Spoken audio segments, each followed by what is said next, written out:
देश के पूर्व प्रधानमंत्री अटल बिहारी वाजपेयी की जयंती के मौका में आज राज्य सरकार डहारे सुशासन दिवस के आयोजन करेगी।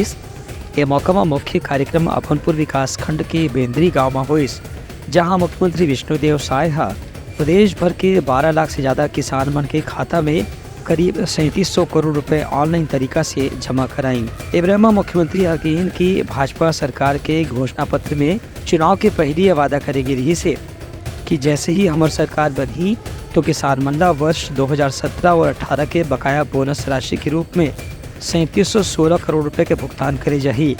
आज के कार्यक्रम में वही बोनस राशि के भुगतान करेगे है।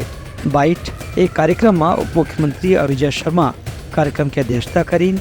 उन्हें अभनपुर के विधायक इंद्र कुमार साहू, आरंग के विधायक खुशवंत साहेब खास तौर से मौजूद रही। ये जम्मो विशिष्ट अतिथि मन किसान मन ला बधाई और शुभकामना दी कि अब राज्य सरकार प्रति एकड़ 21 क्विंटल के दर से धान खरीदी करी, संगे संग हर क्विंटल के पाछू 3100 रुपये के दर से भुगतान करे जाही। राज्य सरकार डहर ले इदारी 130 लाख मीट्रिक टन धान के खरीदी के लक्ष्य रखे गए हैं, जेमा करीबन 40,000 करोड़ रुपए के भुगतान किसान मन ला करे जाना है। Bureau report Telangana news.